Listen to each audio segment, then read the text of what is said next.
The video quickly garnered thousands of views, but fast forward 1 week, and Anderson is telling a very different story about his department. I got a call and it said, listen, the video needs to be taken down right now and you need to accept a letter of reprimand.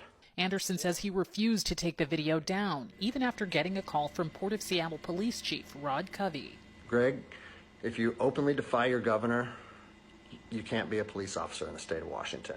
Now I am on a administrative leave status pending termination. On the Port of Seattle's Facebook page, Chief Covey posted a statement confirming that Anderson is on paid leave, quote, while we look into allegations that he violated our policy on the use of social media. The chief continued, Greg has always had the ability to express his opinions on what is going on in the country. However, he's not allowed to do so while on duty, wearing our uniform, wearing our badge, and while driving our patrol car. Every police officer in the country understands that. It's an insubordination charge, and it will result in me ultimately being let go from the agency. On social media, Anderson's videos have garnered comparisons to Facebook posts by Snohomish County Sheriff Adam Fortney, now facing recall after announcing his department would publicly defy the order. We reached out to Officer Anderson for a comment. He did not return our calls. A GoFundMe account for Anderson has raised more than $20,000 in one day. Anderson says he has no regrets. My head is held high. I'm not intimidated or upset by how this played out. Kristen Ayers, King 5 News. I'm in law enforcement for 10 years, and I'm speaking to my peers, other fellow officers, people in any kind of law enforcement position. I've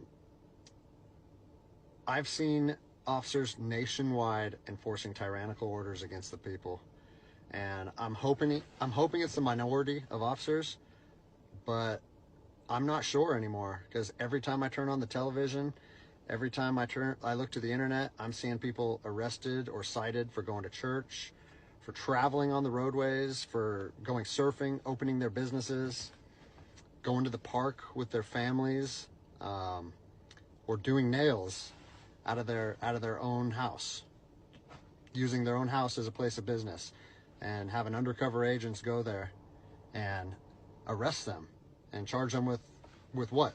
With a crime?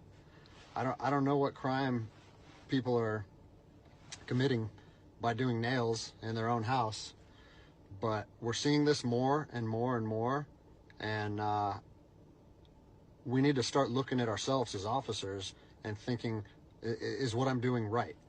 Now, I want to remind you that regardless of where you stand on the coronavirus, we don't have the authority to do those things to people just because a mayor or a governor tells you otherwise. I don't care if it's your sergeant or your chief of police.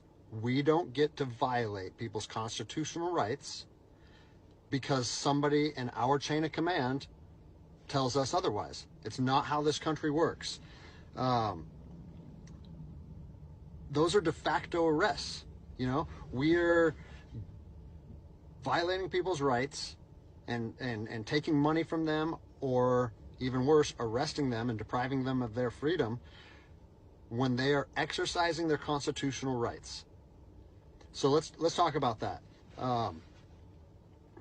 Let's read something right here off of the Declaration of Independence. All men are created equal. Among these, we have the right to life, liberty, and the pursuit of happiness. That to secure these rights, governments are instituted among men, deriving their power from the consent of the governed, meaning our power and any government official's power is derived from the people. Okay? We don't hold power over our citizens. It's contradictory to everything that our country stands for. And this is what I'm seeing. First Amendment rights, telling people they can't go to church, freedom of religion, okay? Telling people they can't protest, freedom of assembly. Fourth Amendment violations, illegal traffic stops to check for papers.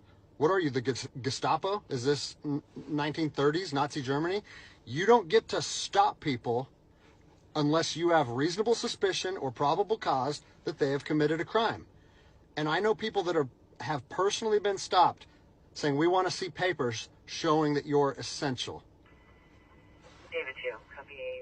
That is not how our job works, okay? What really has been pissing me off lately is the fact that these officers that are going out here and enforcing these tyrannical orders, what they're doing is they're making my job and my safety, or they're putting my job and my safety at risk. Because what you're doing is you're widening the gap between public trust and law enforcement officers. And what that's going to do is it's going to, I mean, look at what's happened to law enforcement in the last 10 years. Less and less public trust, and more often than not, that is a result of isolated incidents that get blown out of proportion. Well, they're not isolated anymore. They're happening every single day. And the thing that I want you guys to realize is that our power that we hold as law enforcement officers, it's nothing more than a facade. It's a badge and a gun. And people, you don't realize, if you haven't lived in anarchy, if you haven't seen combat, things can be stripped from people in a heartbeat. And that's what I'm afraid of. I'm afraid that these actions are going to wake a sleeping giant, i.e. the American people, okay? They are going to be put in a position where they won't have their rights trampled anymore. And us as law enforcement officers, we'll have our ability to enforce the law stripped from us in about 10 minutes, okay? I think what is going to happen if this continues is we're going to see bloodshed in the streets, okay? I don't want to see bloodshed in the streets on either side of this coin. I don't want to see fellow officers get injured or killed, and I certainly don't want to see citizens get injured or killed. And I promise you, most of you out there doing these tyrannical acts against our citizens, you're not ready for combat. You're not mentally or physically ready for combat in the first place. I promise you, you don't want to go through that, and I hope I never have to go through that again.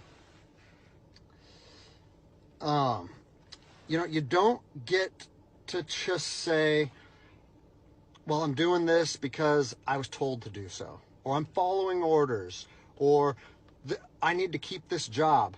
Guess what? I need to keep this job more than anybody. I have 3 young children. I have 2 houses. Like, I have the same sob story that the rest of you guys have. But my personal choices and my living arrangements, no matter what they are, don't allow me to trample on people's rights. And I don't understand why that concept is so hard for people to understand. Listen, you need to stand up for what's right. You need to, if you're part of a department or an agency that is asking people or asking their officers or their deputies to impose on people's rights and infringe on their freedoms, you need to step up and say, no, that's not me. That's not what I signed up for, and that's going against my oath. And if that costs you your job, so be it. At least you'll be able to look at yourself in the mirror at night. I've already expressed this to my department. And luckily for me, I come from a department that I feel like my chain of command shares my view, but I don't care what department you're part of or what your chain of command thinks. You don't get to trample on people's liberty. And so, you know, as a special operations veteran, I've fought on the streets of Iraq under the U.S. government's guise of freedom. And I'm telling you what, the American people are going to you are going to wake a sleeping giant, and they are going to fight 10 times harder for their freedom on their soil than anything you've ever seen before. And if that's something you're willing to face, then keep trampling on people's rights. But I promise you, the American spirit of defiance is going to rise again, and it's going to be a big problem for our country.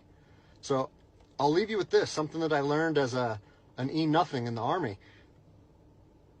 No matter what situation you're put in, if you look inside yourself and ask yourself one question, am I doing the right thing? You ask yourself that, you know the answer.